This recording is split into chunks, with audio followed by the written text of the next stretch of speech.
Hello, Mike Brelly. Hope you're doing well as always. So I was recently at my good friend Andy Crowley's house, aka Mr. Andy Guitar himself, and we shot quite a few videos actually, so they'll be appearing on his channel and also some at mine.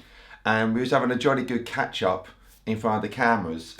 And so I had just got back from LA. I'd been back for I think 3 days, so jet lag was still good and strong. So we talk about the American trip and also some things what actually really annoys me and what I hate about some musicians. So let me know if you agree with some of the stuff we're talking about in the comment section below, and hopefully you enjoy. How come you ended up going? So you weren't going to go this year? Yeah, I was umming and ahhing about going, kind of to the 11th hour kind of thing. But I had some vouchers, my flight vouchers from like 2021. And so that's the only reason why I could go. I don't know if it's a known fact, but a lot of people, you know, you're paying yourself to kind of go. I've always paid myself. And so I think people might think, oh, you go there for free and all that kind of stuff. But no, you're not. It's your own dime. So, of course, going to andyguitar.com or mikebruddymusic.com and buying merchandise is really helps it all, you know. But yeah, so I thought, know what, let's just do it. And I knew it was going to be smaller. And it was a really good NAMM show this year. So much smaller. So when you say smaller, I guess that's because certain people weren't there, like Gibson and Fender, Gibson, PRS, Boss. So everyone was just in the main. Everything was just in the main building. So the main building, and then for anyone who's gone before, Yamaha used to be like in the Marriott Hotel. Yeah. Then there's the main convention centre. Yeah. There's downstairs and then there's upstairs. Yeah, so you got the pro audio bit was there. I went in there once. Yeah, exactly. It's for venues or whatnot, isn't it? Then you got the main floor, and then you know, like on the left hand side, there usually be all vendors there. That was just empty. Right. So that was quite, you know, massive gap. Okay. You know, and then like Ernie Ball, for example, usually had a massive booth, and that was quite small, but it was still nice. You know, Martin probably had the biggest booth, and that was great. I got on really well with the guys at Martin. That's probably the biggest new relationship I made. Cool. Was the guys at Martin, but yeah, it was smaller, but it was nicer because you could chat to people. But that's the main reason to go, and that's the main benefit, other than the spectacle and seeing all the gear and stuff. Yeah. It's actually the people you meet and also the stuff you wouldn't have come across apart from just being there. Yeah. Oh, absolutely. I mean, I think you're the same as me. I'm not that fussed about a new overdrive pedal. Yeah, it's not my thing. It's not what I make videos of. Yeah, exactly. You know, so kind of connecting with people, meeting new people. You know, the buzzword of networking is always but it matters. Otherwise, you know, we're communicating with people all around the world, and it might just be maximum over Zoom. Otherwise, it's just emails. And it's nice to know who these people are. It was really nice, you know, people coming up and saying hello who recognise, you know, because, you know, we just spend our time looking at cameras. Yeah, and then I try and picture a camera as a person. But so in that regard, it was lovely as well, you know. So NAMM was cool. And then I stayed at the lovely Sean Daniels' place for a day. And then I stayed in Beverly Hills. Nice. Because I had a mate who lives in Beverly Hills. So I didn't know, that was quite nice. I stayed there for the last 2 days. And then hung out at Tim Pierce's place on the Monday, which was great. He's an absolute sweetheart of a guy. And I was there for about, 4 or 5 hours, I think. Brilliant. You know, seeing the lair, the mothership. Of course, we've all seen it on camera. Yeah. I mean, that room he's got is huge. Wow, is it? Because it always looks small because it's full of gear, and then where the camera is I would say it's just one corner of it, right? Oh man, it's probably like 8 of these rooms put together. Really? Yeah. Oh, you've been in my living room. It's probably like double my living room and some. Oh god, that reminds me of Rick Beato's. He did like a new studio tour. Yes, yeah. And I'm like, there's another room there? Where's that one? Yeah. Can you walk it? Tim's got about 70 guitars in that room. 70, and man. I was like, no, and then as you go in, like, there's a shelf full of pedals. And, of course. You know, and I really want to get now a Marshall, I think it's like a Marshall PA head, I think it was called. Okay. And it sounded bloody great. Really? You know? And I saw his garage where he's got his cabs all in the garage. You know, like kind of jet engine level volume, you know. But no, he was just. I have nothing but good things about. Is that a video for his channel or yours? It'd be for mine, yeah. Amazing. So I'll be getting it out hopefully before I post this one. Yeah, I need to do a lot of editing. I've got so much stuff to do. Yeah, man. But no, yeah, we got to be a little chat, and I wanted to get inside his mind a bit of what annoys him as a player. Okay. Because we all see our favourite guitar players, and they're like, "Oh, how'd you do that?" But we all work on our own thing as well. It doesn't matter if you've been playing for 20 weeks, 20 months, 20 years. So I thought, let me see what he can't do. Yeah. I want to know. And he was saying about finger picking, not his thing. And, because you think session player, you can do it all, but he's like, he really can't. Wow. Okay. And he can't sight read, which I found quite amazing. Most can't. Yeah. I mean, any guitar player who can sight read, I mean, they're very rare, and they get work in theatres. They get work and film for work and stuff. Yeah, they need to be able to play with the rest of like a band that has a conductor, for example. Sure, yeah. Whereas if you're a studio guy, it's just never. I mean, no one's going to give you anything. Really. Yeah, I mean, I was saying I've had it once before, years ago. I did a session thing, and this guy gave me music, and I could feel the bead of sweat. Start coming down, because I was like, every good boy deserves food. And we had a bass player once in the old band who used to dep for us, and he was used to turning up when he was depping and just being there with a bunch of sheet music for bass lines to anything from, I don't know, Sweet Child of Mine to this, all the kind of cover band set. And I was like, I can't imagine it. Like, I'm just hoping that I know the song. Man, I couldn't sight read it if I didn't know it. Well, you know what? That is changing it a little bit. My one pet peeve I have is when I see people on a gig, and they've got their iPad there, cover gig, and they've got an iPad there, because you're only seeing half the performance, aren't you? And they're not like, for me, I want to know the song. I want to be in the moment, and and so I will learn. I've got quite a quick memory, remembering stuff, but it's getting worse as I'm getting older. I'm 22 soon. And I know. I see how long I can dine on that. But fair enough with lyrics.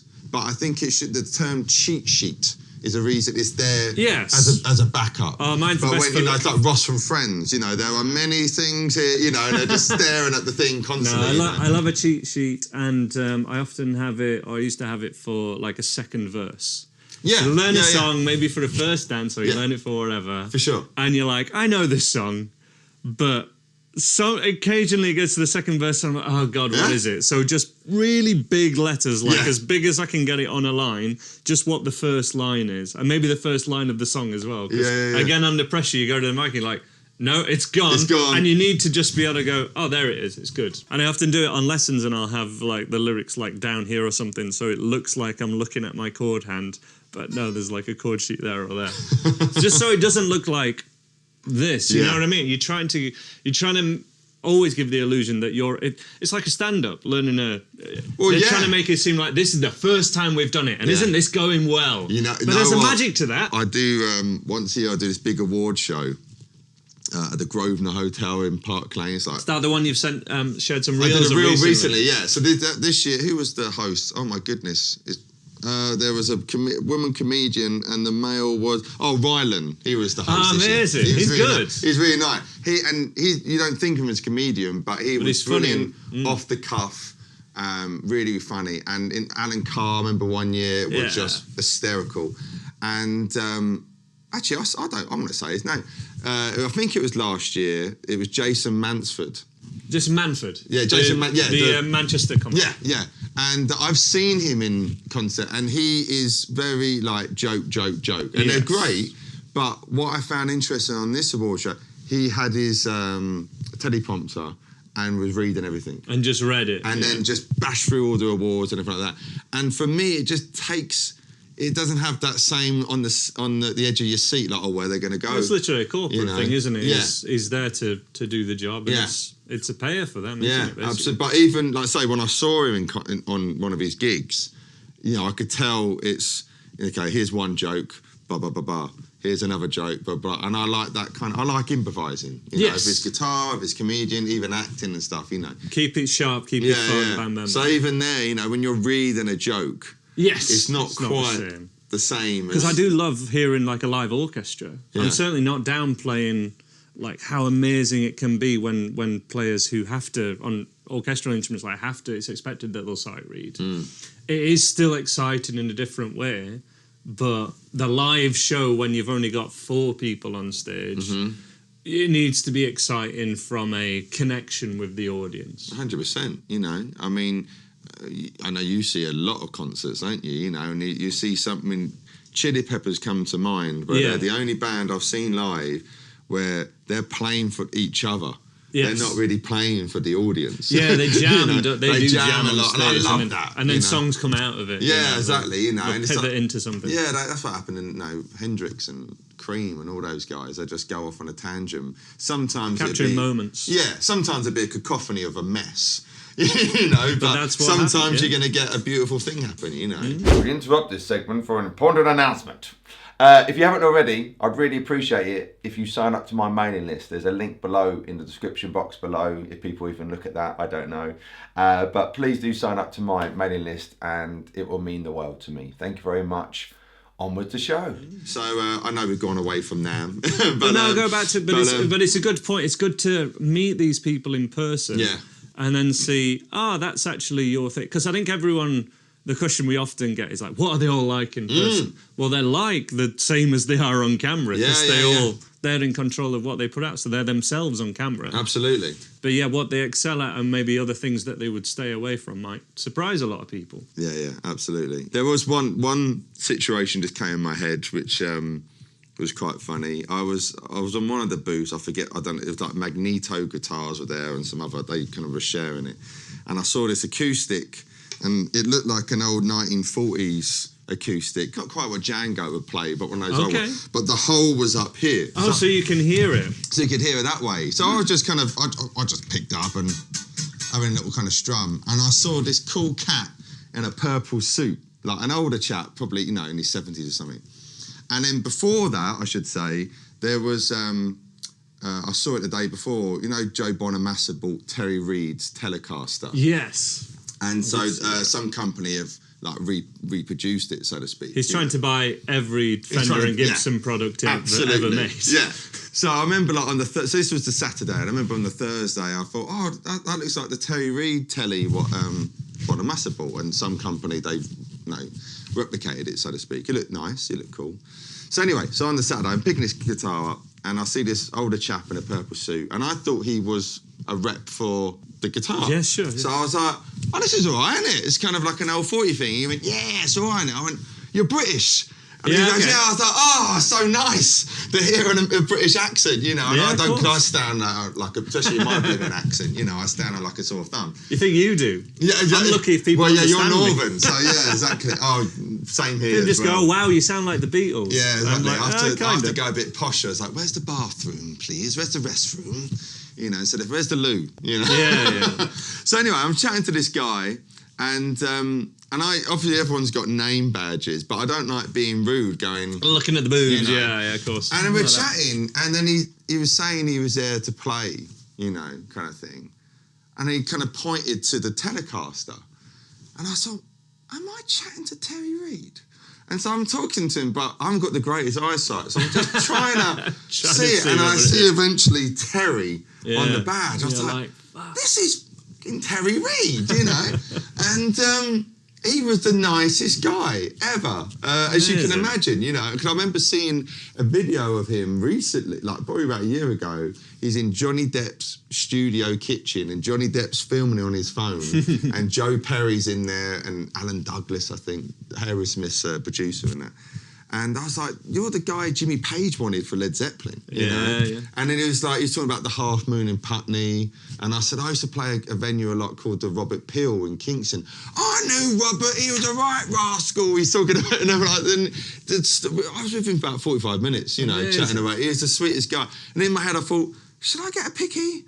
And I thought, no. Because whenever I chat to people like that, I like to, not on the same level, but I don't like coming across as like a fan. No, I know. Yeah, you're trying to. It's nice just to be in the moment with someone instead of let's get a picture. It's really hard to have a good chat like that, and they're the interactions that make something like that. Yeah. But then also capture it being a good time while also having a good time. Like, the phone does take away from it. Yeah, Because suddenly everyone changes. You're like, oh, we're on camera now. Yeah. Even if some people come alive, then a lot of people shut down, and you're not in control of that. Yeah, and I just thought, you know what, this is because I was there as media. Over there, but I was like, you know what, this is a moment thing. You Absolutely. know? Instead of thinking, oh, can I get content from this? Which, Yes. You know, the job we kind of do can easily take away the real life thing, isn't it? It can easily, yeah. You want to see all these other people that you admire, but if you're getting your phone out every time or filming them every time you see someone new, it spoils the interaction. It makes the interaction more inauthentic. Yeah, exactly. And you can do it kind of once you know them, but I was certainly conscious of that. I didn't go and do much of that at all. Like when I more wanted good interactions with people. Yeah, like when you're sitting chatting with Paul David or something, he's probably the most famous guitar YouTuber. The guy, right? I'm not going to be like, oh mate, can I get a selfie? Because I look at him as a pal, as a colleague, if anything, you know. So, but there's a lot of people where they're just. I mean, I won't say his name. I'll tell you off camera. But I was chatting to him, and he's just looking around. He's on his phone all the time, and he's a known guy, you know. And that's why I don't want to say his name on camera. But he's talking, and he's looking at his phone, and he's looking around to see who else he can see.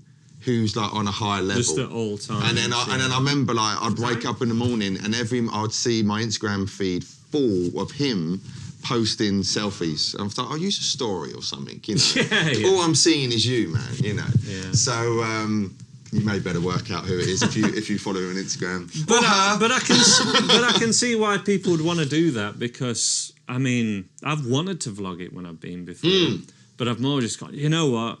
I just want to have a good time, want to have good interactions. Yeah. And I kind of think it's a shame that we don't offer anything like that in the UK. Because you've been to some guitar shows, and there's those sorts of things which seem like a NAMM type thing, but they don't. There's nothing over here which everyone's going to attend, or enough people are going to attend where you're like, oh, I really want to go to that. I have to go to that. Yeah. And I feel that's a shame, because I go to LA and I'm speaking with a lot of people with English accents. Yeah, and they live like half hour away from you. Some people live in Brighton, don't they? Brighton's my favourite. Mary Spender's not far away. Yeah. Justin Sandico's not far away, and then you're talking with UK guitar brands a lot. You're like, why did we have to meet in America? Why have we got to travel 11 hours? But there's no one thing which is going to get people there, and it's nice to have something in the calendar which is some sort of industry get together. Because when I started playing guitar a long time ago in 1996, and I remember going to the Wembley Conference Centre. Yeah. And I think the first one I went to was I know it was 97, November 96. I got my Yamaha Pacifica there. And I mean, I was just turned 13 then, so everything was huge, but it's Wembley, so it's going to be massive. Yeah. And they did that for a few years. And then it stopped. They had some at the NEC, I remember, Music Tech Live, and different ones. Yeah. There was the London Guitar Show, which I did. That was one where that was as close as to what I'm really referring to, because I did a talk there to. Oh, that's the one at Kensington. We bumped into each other. You were playing downstairs, and there were brands, but also artists. Yeah, that was a good one actually. That one. That was a. And then it stops because the pandemic cut the knees off stuff. I guess, and I think it's like. It's really hard to make in-person stuff like even worth doing, never mind profitable or anything. Maybe there's two guys out there who could maybe do something at some point, you know, like a gig scenario. Who knows? Who knows? That'd be fun, wouldn't it? That'd be fun, yeah. You know, I wonder what two cats could do that. But no, it's cool to connect with people in the real world, because it impact. Yeah, it's a shame not to when we're all so aware of each other. When it's so easy to connect online, but you got to connect physically. Yeah. And that's, again, you know, not to dwell on pandemic and everything like that, but you know, it definitely has changed the world. Because 100%. You know, before 2020, I don't think I'd ever heard of Zoom. No, I don't think, it was Skype before then, wasn't it? Exactly. And you know what, I still use Skype, you know, but Zoom is, when I do go on Zoom, I'm like, oh, the picture quality is so much better than Skype, you know. But it has, you know, it's like my wife, you know, Laura goes into London once a week, maybe twice into the office. It's all at home, you know. Which is fine when you already know the people, but when you're meeting them the first time, it's you different. Start a new job there and you're just on imagine. Zoom. You haven't got that same interaction thing. So that's what I hope going forward, that NAMM will continue to have reason for a lot of people to go, then a lot of people will still go. I really hope it can continue because I found out Gibson's booth in 2020 cost them $4 million. $4 million. That's a lot of jingles. Wow. And then obviously you got Fender, and then Fender had Gretsch, Charvel, God, what else did they own? EVH, you know. And then what else was upstairs? Oh, there was a few. And obviously Boss, they had a big stand. So it's a lot of money. So I'm like, if it stays how it is now, I don't know if it will be able to last. That's a lot of money. Or it will just change. It will become smaller, more niche. They used to do 2 a year, and I can't imagine that happening. Well, that's what they do summer now. And I think Nashville's gone. Summer now is completely gone now, you know. So, but yeah, apparently it's back on again in January. Which I'm happy about. I plan on going in January. I mean, January is better than... April I could just do. Last year it was like June or something like that. Yeah, exactly. And hotels is crazy because it is just it's more Disneyland, expensive. you know. We will see. But no, NAMM's always great. But it was different because a lot of people, companies release their stuff in January anyway. So you get to April and it's like, well, what is... exactly. The talk of the show was T-Rex had released this, the Bison Echo Rec. Right. Which is a reproduction of this, like... delay drum. It spins round. It looks all fancy. I did a reel on it, you know. But that was the big talk of what everyone was like, the hot piece of gear of there, you know, what T-Rex... what did I see from it? There's actually not that loads. There wasn't loads, no, not really. I mean, nothing what... I mean... Steve Vai's guitar was there. That was there. That looked cool. I took a picture. Yeah. I didn't... I mean, the neck's, you know, like wafer thin for me, so... They are, the Ibanez ones are ridiculous, aren't they? But yeah, that was there. I'm trying to remember anything. There might have been some cool pedals, but I mean... They're all a tube screamer of a different colour. And it's hard to hear them and test them because it can be in a loud... that's the thing, you know. You don't go there to hear anything, for sure. I mean, when this Bison, you know, the T-Rex thing, it was so quiet. You know, I could hear it, but I was like, I'd like to borrow it and take it home, you know. But they're like $2,000. But I think originals are like astronomical. Yeah, this is it. Yeah, I'm trying to think of, I remember Newell, they had a big stand, but again, it's all headphones. So I'm like, what are you going to do, you know? But it was good. I mean, I missed you. I know, I couldn't make it. I was walking around lonesome. Where's Andy? But no, it was great. But that's my third one. I may go next year. We'll see. Exactly. I'm not in a rush to think about. You've done it now. You've literally just got back from there. Yeah, so I but can the see main why. thing is, for me is the hang and meeting people and meeting new friends. And all that kind of stuff, you know. So friends. You know. I agree, man. All right.